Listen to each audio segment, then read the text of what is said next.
ne bw'oba ng'osomoka mayengo ne bw'oba ng'osomoka muliro kimanye waliwo olunaku lwali kuviirayo ennaku eridduka era bingi biri kwegattako bwe kati nywera Mukama akumanyi nywera ne bw'oba ng'osomoka mayengo ne bw'oba ng'osomoka muliro ddala Mukama akumanyi kimanye waliyo olunaku lwali kuviirayo ennaku eridduka era bingi biri kwegattako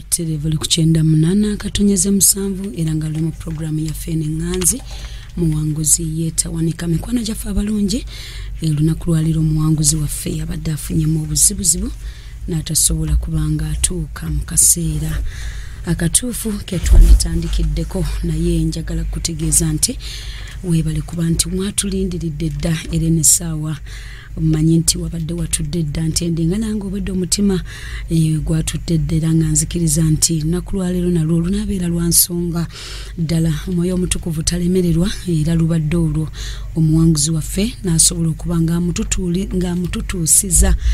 amututuusiza era agenda kubanga atuwa omukisa n'ekigambo kino eky'obujulizi njagala kugamba nti abali ku 98 katonyeze 7 Kampala n'abali ku 96 katonyeze 040 Poto ate bwetyo ne ku 13 katonyeze 9 Iganga bwetyo ne ku 10 katonyeze 7 Masaka mwoyo mutukuvu atuvuga essaawa zino 3 era nga bwe nkugamba nti buli olukya atuleetera abawanguzi okutujja ku ddaala ate okututwala ku ddaala eddala okutujja mu kukkiriza okutwongerayo mu kukkiriza temwerabira nti ayogera agamba atya ti abatula mu nnyumba ya Mukama bava mu maanyi ne badda mu maanyi ate bava mu kitiibwa ne badda mu kitiibwa Mukama atusobozese olunaku luno olwaleero era nga n'abali online nammwe Mukama abasobozese ka network konna kabeere kalungi ddala twebaza omukwano gwa Katonda anjogerera omuwanguzi waffe ali mu kweteekateeka era essaawa yonna genda kubanga omuwulirako ng'atubuuzaako atubuulira ku mannya ge ate era ng'alutuviira ku ntono nze mu byonna nsigala ngulumiza Katonda kubanga ekigambo kino eky'obujulizi si kigambo kyangu ng'omuntu yenna bw'asobola okukiwulira oba bw'asobola okukitegeera kitwala Katonda kitwala ekisa ate kitwala obuvumu bukitwala obuvumu n'omulabe naye akikankanira kitya era mwebale kubanga mu byonna ebibeerawo Katonda waffe amaliriza nga yawangudde era tujja kwongera okuwangula kubikkulirwa 12 olunyolo 11 nga bwe lwogera nti twamuwangula ani gwe twawangula ye sitaani twamuwangula na kigambo kya bujulizi tuweerabira sitaani omuwangula na kigambo kya bujulizi ate n'omusaayi gw'Omwana gw'Endiga ebirala byonna osobola obiteeka wali newe kituuka ku kigambo eky'obujulizi bwe buwangula omulabe si nsonga wawe tuyita naye omwoyo wa Mukama atubeereddewo era akyatubeereddewo omuwanguzi waffe mmanyi amaze okweteekateeka era agenda kusooka atubuuzeeko era tugenda kuwangulira wamu ffenna mbeebaziza nnyo okuba nti temugjeeko era nga mukyaliko katweyongere mu maaso mu ddakiika zino maama nsanyuse nnyo okulabako nebale kuba nti otuuse amina nyama yonna gy'oyise amina nyama amannya gaffe mukwano ze Namukasa Annet basinga okumanya bamwokita maama Joshua ndi Ashawa ne Mutundwe ye maama nyabo tweyanziza nnyo kuba tulinawo olwaleero tuyitukosirya maama Namukasa wanje maama linnya kyeryangu ly'obulira okuyita Mama Joshua. Hallelujah. Kale mu dakiika zino mukwano gwange Mama Joshua nga bw'omuwulidde olunaku lwaleero mukyala Namukasa omuwulidde era agenda kubanga alutuviira ku ntono maama Namukasa. Wanje maama. Wagenda okutandika okutegeera gwe obulamu wabusanga otya? saabusanga bulungi. Nazaalibwa mu famire y'Abasiraamu. Jjajja waffe nga Musiraamu n'abakazi bangi. Naye ng'erinnya ery'Ekisiraamu nali Fatiina. Oyagala Winter Fatuma Fati. Naye kati we nalokoka. Mukama nampa erinnya eddala erya Annet. Okay. Nnyabo. Oluwuliramu emirembe. Nnyo. Okay. Kati obulamu wagenda okutandika obutegeera wabusanga eyo? Nabusanga mu Basiraamu ne taata wange n'awasa abakazi nga bangi nnyo. Ng'obusamize bungi, amalogo mangi. Ne tutambula bulamu obwo. Ne batuzaala abaana bangi mu bakazi ab'enjawulo. Natuuka ekiseera nga wange maama azaala abawala bokka. Ate ngo aba yeetaaga ku baana abalenzi. Mwenna bamaama baabateeka mu kasolya kamu ak'ennyumba? Ennyabo ebisenga bye byawula nnyumba ez'essubi. Naye nga eddiiro limu ebisenge 5. N'abakyala bameka? 5. Ati nga maama waffe we wookusatu. Ne bamuzzaako awo abakazi nga buli waalima ennyo. Kyandibadde nti ekirabo baleetawo omukazi omulala omupya.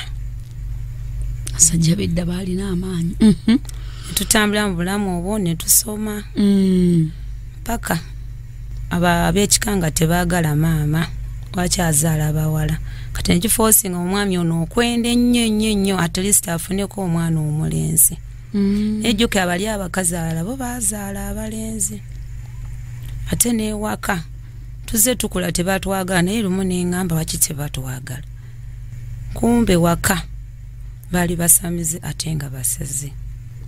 Kati taata n'agaana okwata ekyo ekitambo ky'okuseera, kati ne bakyawa ne maama ne bamugoba ne mu kika. Ne tugula ku mabbali ne tukulira eyo. Obulamu ne butambulirawo nga teri atwanyiriza, teri atwagala. Olubuto lw'omusajja oyo teri atwagala. Kati taata ne yeeyiya n'atambula mpola, yasoma paka junior 7. Oluzungu lw'edda nga alumanyi bulungi nnyo. Bagiyitanga junior 7? Yes. We yatugamba nga yasinga. Nga mugezi nnyo. Genze enkula, taata wange n'aŋŋamba yasookera mu paani. Okuva mu paani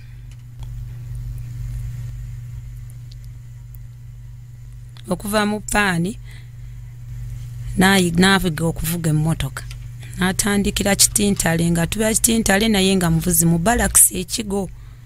Ne tubeera eyo Ekigo, ne tubeerayo paka mukama we yamukwatako n'adda ku Uganda Management Institute nga driver waayo avuga bakulu. Kati nange nenfuna omukisa ogwo ne tuvaayo eyo e Busoga, nga kale amaka gye gali naye nga nsomera eno masomero g'eno. Nasomera amasomero g'eno. Obulamu ne butambulira awo, naye olw'okuba nti 97 98 bambi obulwadde buno tebwamuleka, ne bafa ne batuleka. Kati awo ne tutandika obulamu okubonaabona. Ne tubonaabona nnyo. Olwo bwe yajja mu Kampala famire yonna ey'abakazi 5 n'abaana bonna abo baali basaparatinga dda kati nga waasigalawo maama waffe. Nga y'omukazi omukulu y'ebiki byonna bonna baanoba ne bagenda ne bamuleka yekka. Kati obwo bunakulankulana ne bazimba amaka nago tegaggwa okusinza bwe bafa nga tuli bato, ne batuleka nga tuli bato. Ati ne tutandika obulamu obw'okubonaabona. Maama ne taata bonna baafa lumu? Oli yafa 97, ono n'afa 98 maama. Kati jjukira ab'ekika tebatwagala, tuliwo ffekka. Kati nenfuuka maama, nenfuuka taata, nenfuuka ticca, nenfuuka buli kimu kyonna. Naye mu kufa nali n'emyaka 17 nga nsobola okufumbirwa, nsobola naye neŋŋaana. Neŋŋamba nedda kankuze baganda bange. Banga omwana asimba baamuleka n'emyaka 3. Kati ŋŋamba ono yena afumbira naye omusajja kyanakkiriza brother wange ono. Bajja kuntulugunya. Naye nga nza omukufa nga njagala nnyo Yesu. Wadde nali Musiraamu nga ndeeta omusaalo nenfukamira nensaba. naddala essala ya kitaffe ali mu ggulu nga bwe tunula tetulina kyakulya ningamba Mukama tetulina kyakulya kubanga b'enganda baatweyawulako abazadde baatweyawulako kati lumu ne batugamba ku baganda kubanga yaliko n'essente ennyingi nga yabasingamu ne bajja n'abasirikale batukuba amasasi tufe batwale ebyobuga kubanga bagamba abaana abawala tebabeera na kintu kyonna kati mu process eyo nekifoosinga maama azaaleko omwana w'obulenzi oje ngamba gye baalekawo emyaka 3 naye nga era si wa taata waffe niwe yali agenda okufa nangamba omwana ono si wa wano naye onyambanga n'addayo wa taata we kati nze n'enkibikka n'enguma n'ensirika era sikimugambanga kati weeneekuŋŋaanya Mukama mpa obudde ngende kubanga nakibuza omwoyo mutukuvu kano ke kadde omwana ono addeyo kubanga akulidde muffe era akimanyi mwana wa taata waffe kubanga ffe maama yanoonya omuwala omulenzi ko naafuna omwami yenna n'azaalayo omulenzi ogye yalekanga bebi nemukuza kati obulamu bwanze nali njagala Yesu nga ne wataba mmere nsaba nga Mukama tugabirire tuliise school fees nali mukazi mukalabatani nnyo nga nimaani nimira abantu ku byalo nentema emiti gy'amanda bwentyo nensomesa bannange kyokka tuli bagezi nnyo tusinga naye nga teri atuyamba olumu n'engenda owa jjajja nga tanaaba kufa naye mugamba jjajja olina ebifulusi bwemwanyi tundako wadde 2 otusasulire fees anti bwa abasiraamu olina kufumbirwa ng'oli kato naddala abawala kona ajja emyaka gyo watuuka okufumbirwa ne muno mufumbirwe abaami bayamba baganda bammwe ningamba jjajja bwotyo bw'oŋŋambye ningendako era wa taata omulala ningamba wadde byaliwo neffe tuli baana mutukwateeko temumanya mu maaso eyo tulibeera ab'omugaso ne tubayamba ne bagaana kati ne tusigala nga tubeerawo banange ne basoma abasinga bafuna first grade zibatwala ku senior 1 yafuna era yasoma bulungi ogenda ku campus ne bidema ne bagamba bannange wano wenkomye kati mu process eyo nenfuna nange abankwatako ne bantwala n'ensoma obusawo bambi wenasoma obusawo nembeerayo n'ensoma ne bampawa w'okukola kati awe nafunira omusajja yava Kenya nga ayagala omuwala Munnayuganda kati oli yabawa ssente bamufunira omuwala Omunnayuganda kati nze bajjamu kubanga olwedi nali nasoma obusawo nali mukyala muzaalisa ng'otandisa n'okukola yes nzaalisa bulungi kubanga eddwaliro linakola baliyita Mawundo health unit 3 diri mu kitundu ki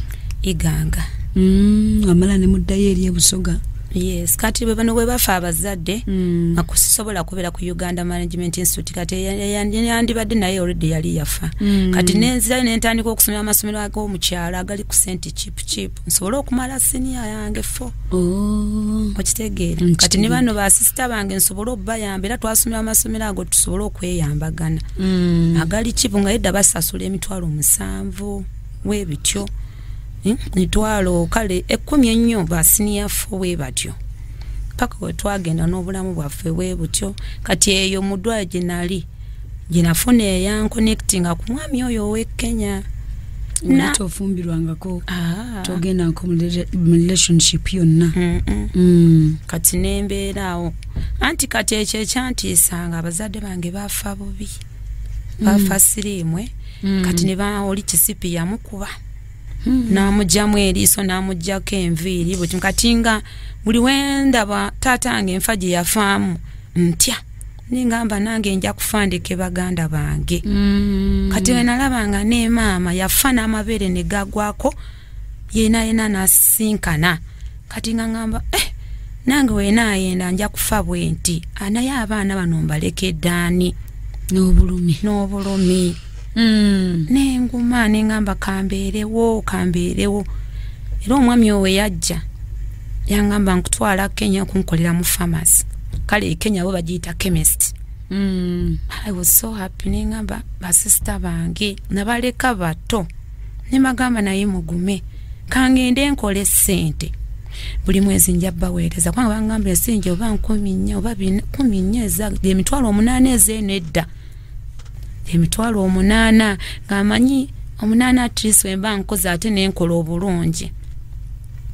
ne bosi wanga asobola okunjagala n'anyongezaako kati ng'ekyo ndi musuubi kubanga ennyumba yangamba yabwerere biki nengamba n'empisa nayo kikulu ate nali mbimanyi kani ngamba tugende kyokka we nagenda eyo yantwala kiro ne Kenya simanyiyo wa kati okuntwala ekiro nga tayagala ntegeere ekkubo nyinza okutoloka nenkomawo tutuuka Kenya Bushia ne tubranchinga ne tulinnya ezigenda Bungoma ne tugenda paka ewuwe yali omwami oyo ng'akola mu Myas Bokas mu Myas factory y'ebikajjo company nga security officer naye nga abakazi babiri kati we twatuuka nangamba I'm sorry nakuleese nkwagala era nakutuuseeko nenkusiimirawo naye nina abakazi babiri gw'oli mukazi w'okusatu ekya maama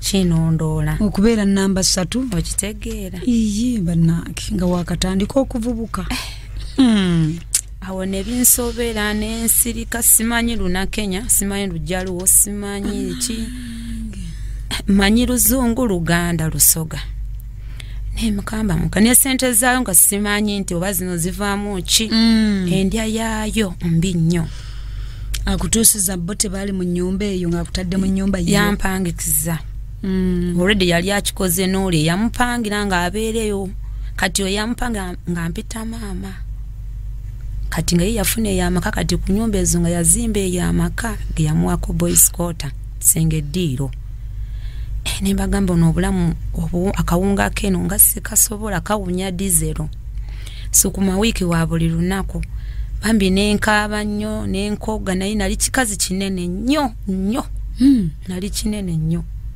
Mama Joshua nali munene nnyo supportable sinze eno figa eriyo figa eri ddala y'ekivubuka gye nali nayo oba ey'ekisawo ng'olya bulungi biki kati we natuuka obulamu ate omusajja nga munene nnyo muwanvu ne binsobera nga niwajja obuzimu li mutya niwe muwulira obuwulizi kati obwo obulamu bwange ne bugenda nga nkogola okutya omwami nga si nti ankuba tye nyinga ne situation gye ndimu sibisobola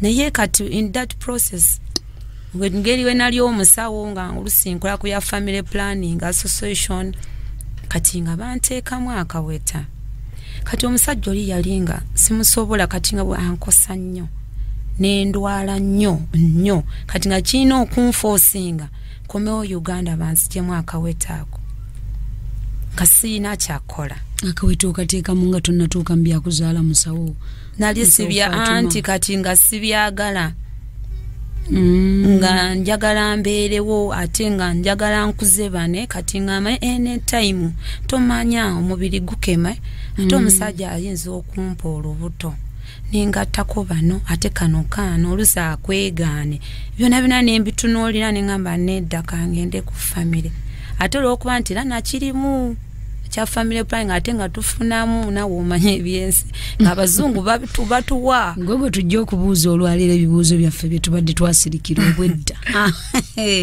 omusawo akaweta okataddemu yes kekwayita kakkoyiraako nga kali eyo nasirika nako naye nga baatusomesa nti si kirungi kwetakulaatakula nnyo kasettuka ofuna endwadde kansa biki bityo kati nawe wadde nakateekamu naye ng'era sibikoza paka oli eyantwana emugamba nkubuulire Kenya siri bulungi akantu kano kankosa kati nsaba munzizeeyo Uganda I was open nemubuulira nemugamba zuula siri bulungi kati nga ndwala nnyo n'endwala zibayita infection breeding yennyini nywa breeding nnyo muno low abdominal pain ng'enuma nnyo n'entandika okukoga nnyo jjukira siryanga we nali eno Uganda tulya naye liri teri kyakulya bukajo bukaluba teri fene teri miyembe teri ebintu biteri nsenkalu kati nga nebyombira kinga muki mu mubiri ng'ekyokulya tulya sawa 7 ate n'oddamu 12 kati nga ekiriyo nnyo mata agamata gomanyi Kenya gye nali ne bankomyawo kati nze mukomawo nali mbazanyidde ku bwongo nti siddayo wentolose kati sikola ki siddayo nali ndi awo nembeerayo Uganda emyezi 3 nengamba luno ntoloza omusajja n'agamba olimba nali ndi awo nvana mu nnimiro nankimako tewamunnyonnyola nti munnange n'obuzibu bwebuti ne bwebuti anti kale omusajja nga yakwagadde tasobola kuwuliriza by'omugamba nze nalaba nti oli muto naye nkwagala because the man was of age of 46 years nga goli mu mmeka I was roughly 20 years yali nga taata at that period kwangwe nasomera obusawo biki byonna nali n'emyaka 2 oba 21 awo n'enfumbirwa atakusinga emyaka emingi bwegiti 2 plus yes ngera yanga n'omuyita nti mwami wange agamba call me dad oba tugenze wa ku party bekyangamba this one is my first born kwanga naye nga aswala choka banna n'amabeere engeri w'ogalaba si manene kati nga amabeere gali kuli ku kifuba ngamba toteekamu kaleega nga yagala nsigalirewo okitegeera obulamu obwo kati kyeyali anoonya bannaage kubaako na kijuujulu kyeyali anoonya yali tazaala kati omukyalo oli nga yakafiisa abaana 10 omukyalo omukulu ng'alina omwana omu bw'ati n'afuna omukyalo ow'okubiri nga yakamuzaala naye omwana omu kati omwana ono omulala gye nasanga omuwala nga bwana 3 ate nga mugaga nnyo kati kwe kugamba bali munoonyeza omukyalo omuto anaasobola okuzaala ate gwafunye ataddemu akaweta okitegeera situation njiraba tugende gyenatandikira negyenaggwera paka kati wenaguma nzijamu akakoye nemugamba sokoddeyo oneke transport nja kujja kwanga nali sinabakajjamu nantooza nemubuula sinnaba kati awali obuzibu kunzijamu kakoye wanga nalo already ngenda mu theatre buyakakoonangako bwati nga kasesetu kakeyongerayo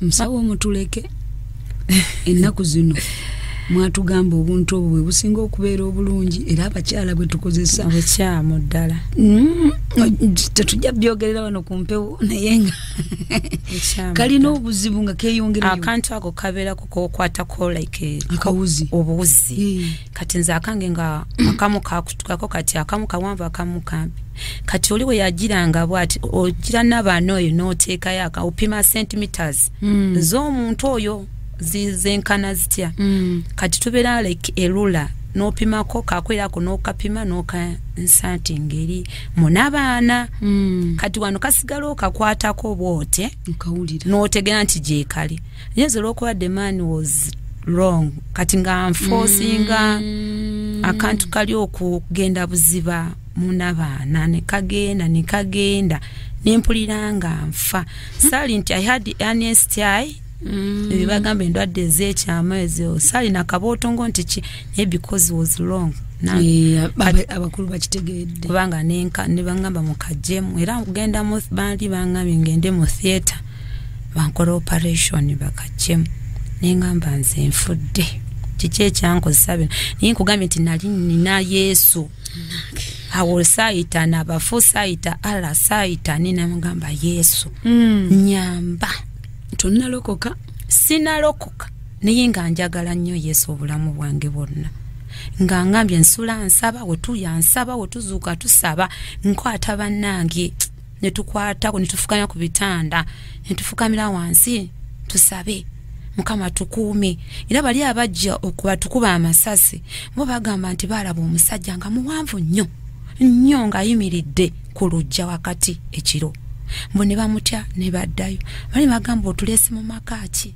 gana agali bwegati naye olwokuba nali simanyi kutegeera Yesu zinalowooza nti mufu bali bebaali batukuma yali malayika ndowooza yali Mukama kubanga ennyumba tebagimala ng'ogulawo obuguzi n'okola ky'oyagala nga naffe tuteekako gujegere ne tusibawo mbu tusibye tuwuli naye bagira mu nkuba niyo olwokuba nti twali tumanyi Yesu Kama n'atukuuma n'enzira y'e Kenya we naddayo bwe nti bajjemu akaweta nekinyamba ne kava naye kaatwala obudde bakagire mu theatre nedda kajjamu bwe yakubayo yayambala gloves empanve n'agira omukono guli bw'ati n'ekyuma n'ayasamya n'abaana eri n'angira mpola mpola ne kavaayo kati nenfuna breeding biki nentandika okulwala nga ensonga z'abakyala ebo kabeera nako tolwala nsonga olwala bulungi nnyo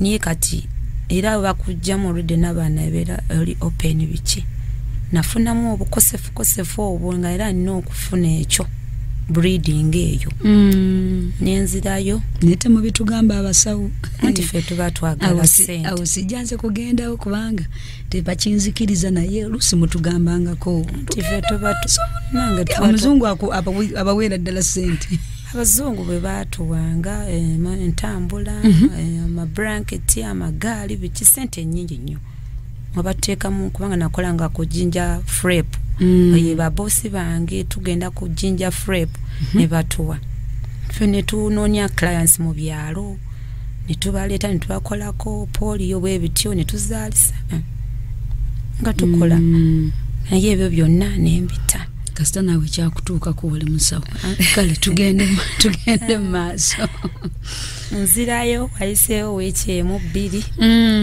kati awo ekigeza naawe omutima ogusibye nti kati ngenda kufumbira ddala nemalirira neŋŋamba kati kanzaale tomanyi omwami ono ayinza okunyambira baganda bange mukulu kubanga namubuulira obuzibu ndi mulekwa naleseyo ne bannange bwe walabye abo beetaaga obuyambi okuva gy'oli kati tufuukire taata awatali taata tubeerere nangamba ikisoke ne tutambula obulamu ne bunyuma nenfuna olubuto ate nekiyitirira olufunye mu ddadiwo ddaata wange olwo omwana ayita ddadi naawe oyita ddadi tinkujjira ike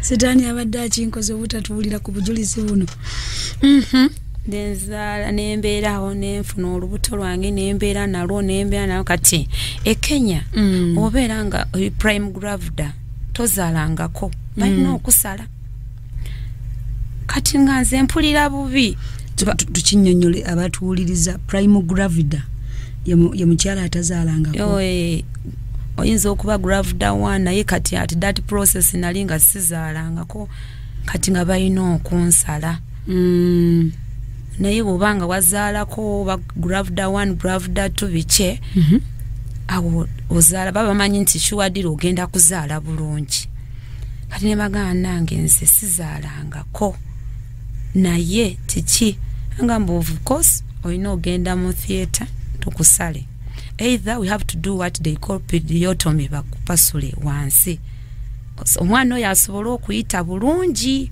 pediotomy yes kusala oh yes ne bakugaziya nengamba ze kanzireyo Uganda kati nabaza emyezi gyange giri kumpi like omwezi gumu 2 kubanga bangamba oli kumpi kuzaala nemusibula bulungi nenkumawo Uganda nenzaala bayitawo almost 2 weeks oba 3 weeks nenzaala baby boy kati mu process eyo nga sinaba kuzaala nendoota ekirooto omufu yafadda ng'azze nangamba omwana oyo ogenda kumpita erinnya lyange omufu muli muna nentegera butegeeze nti oyo omwana mulenzi kubanga oli yali akulira amagye mu Kenya nangamba yajja namukombatize nangamba do you know me yakozesa luzungu kubanga yali amanyi simanyi Luswahili bulungi biti Luswahili ng'okimanyi Luswahili siku hizi najua Kiswahili sana kubanga navayo ndumanyi ndumanyi bonna naye lwakuba kati eno ndiye eno njogera Luganda naye oli wajja njogera naye ningamba ngambuzaako wiiki nzaala oyo we yajjira omufu saamulaba nako wadde nawulira buwulizi wange wiiki gye nagendayo eyo gye yafiiramu ani oyo yaŋŋamba nti omwana oyo omuyitanga linnya lyange omufu. Taata wa omwami wange. Okay, abasezaala. Sezaala. Yafa. Kati we yafa nze ndi lubuto sifaayo. Kati agamba omwana ffe watuzaala omwana tumuyitaani ffe nga twalonda agaffe abazadde. Kati mba neebasa ekiro omufu n'ajja n'aŋŋamba ompitanga nze oyo omwana yenze. Neemubuuza ko gwani nampita nze Akakimiki Kodya. Ageeri e Kenya bajaluwo. Kyekyo. Bulungi nnyo saageerabira ne mu kirooto. Neŋŋamba yi. Era nange we nazaala bwenti kinasooka okukebera omwana. Ntegekeka ddala mulenzi oba mwana genda okukebera nga mulenzi. Neŋŋamba nfudde nze. Mwana mulenzi. Neŋŋamba musawo naloota ekirooto ewiiki ewedde ng'omuzadde omwana mulenzi naye mbumuyite bwenti. Naŋŋamba kisooke. Anti kati si mulokole biki nange naye siri mulokole. Yagala bwagazi Yesu. Ye nga amwagala bwagazi naye nga siri mulokole. Neemutuuma erinnya nenvaayo nenkomawo. Kati tuba twebase bino bye tuzaala epusi nejja. Kati mba mpeweeta bino mu kizikiza nsula wansi. Nakawere. Ngira omukono nkuba bwenti nkuba ku pusi. Byebase awali bebi. Gwena egonda nnyo ate eriki neŋŋamba yii ate kiki kino. Ana wake. Nenga nangi muteekeko layiti nebakoloza buno nali nkwesa ttaala lya lampu.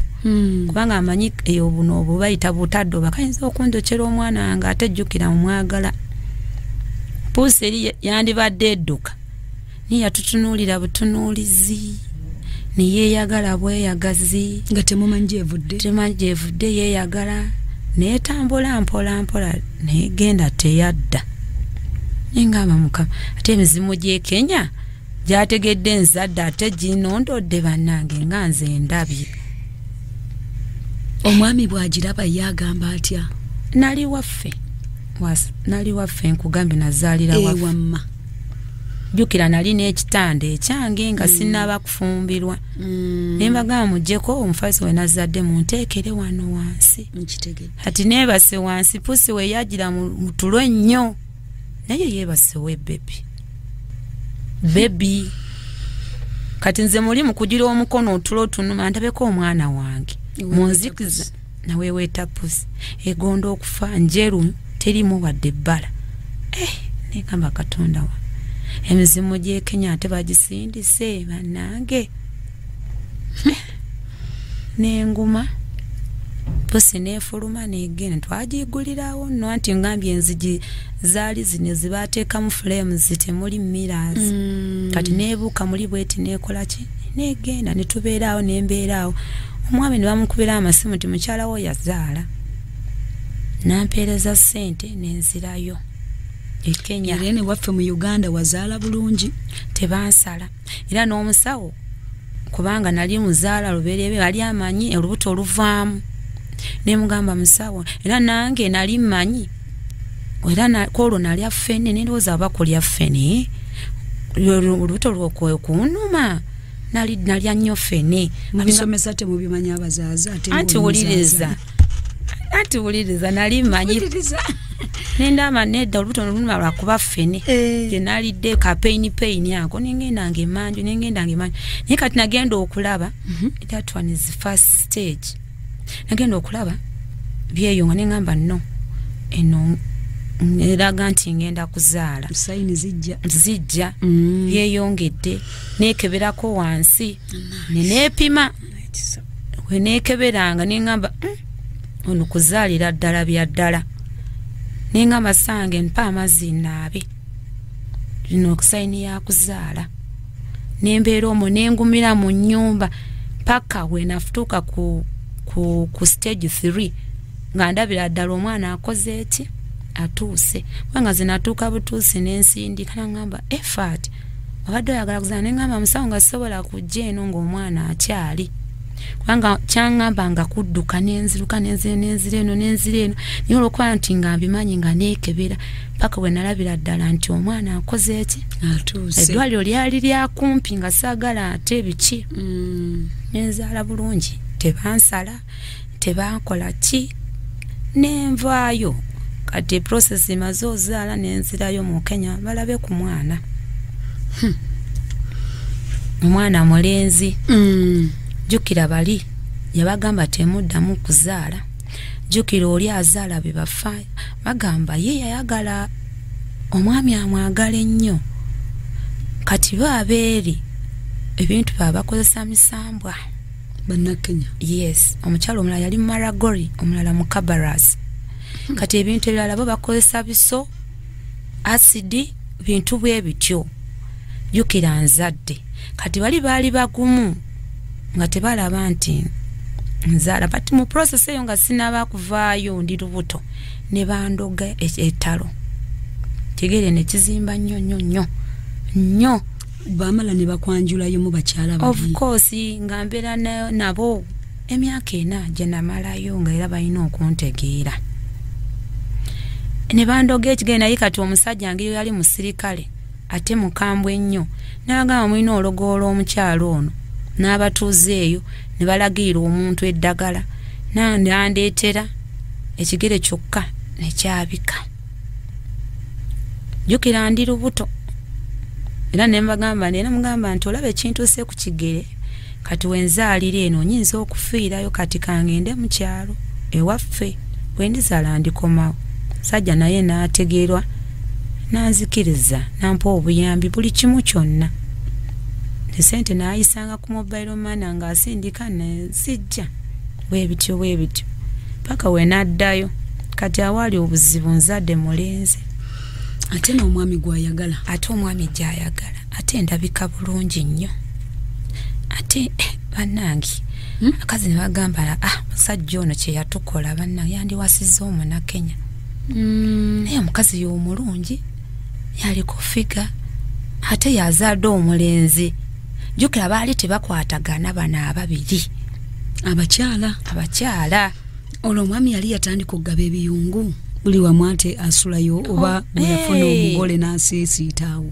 yagabanga kati mu kugaba ebiyungu nga nze ate agaba n'ayisaawo wiiki ng'akuwa mmeka tekuli wiiki wakiwulirira ateeka mu mafuta mmotoka oba piki n'ajja ngamba nze nkomyewo nga nze tampa lwawulirira taliko nti nnaku mmeka olwedda aze wa Munnayuganda bali nga abaleka olwaye nga yali yagaba lumulumu naye nga nze adabolinga kati ekyo ne kibayisa ki bali banzimbira amaka ebungoma omukyala na ebayitawo ekero kiri mu Myasi district omukyala omukulu n'aganzijjako banteeka batya ku kibuga ate nga obugagga yabukola n'omwami nze nzije Justin Bigwemu nangulira ebungoma nago n'agatunda ettaka nga buli wabangulira akola ki anziyiza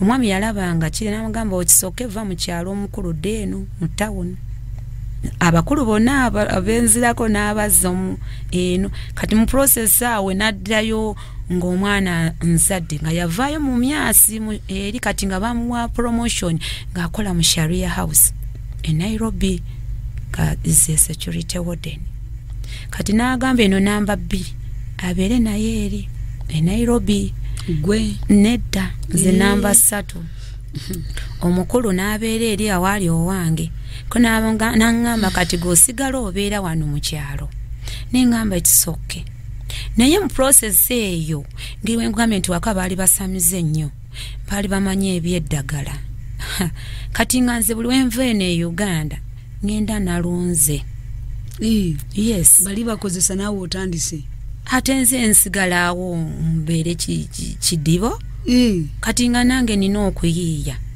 otandika otya maama nga nze mbyenyogera ngenda ku muddo nalabanga ekitabo tojja tubuulira middo gye wanoga nga ndeeta nendeeta nentandika kati ng'omusajja obudde bwe yandiwadde eri owa ku Sharia House alinya emotoka n'akomawo eno. Nga otaddemu emmindi yo? Si mmindi, lwazenze nga si mmindi nga nzezeeka neekolako oba nenteeka mu nva. Kati buli asimbulanga motoka nzirayo ng'akomawo kati ng'ewanga amala wiiki mu kyalo. Jjukira eri yasiibudde omukyala nzirayo Nairobi naye ng'aliwa. Abakazi baali kisusse. Owe Nairobi n'avayo n'oweno ne tusisinkana ng'abakazi abasatu. Mugenda kuteesa? Of course. Mwana wange tumpisaawo mu bulango bwa bakama bange. Sorry. Onzikiriza mu ddakiika zino. Tuwummulemu katono. Mikwano tuula ntende. Tuula ntende owuliriza ebigenda mu maaso. Katugende ku mulango tukomewo mu ddakiika zaffe eziddako. Tovaawo.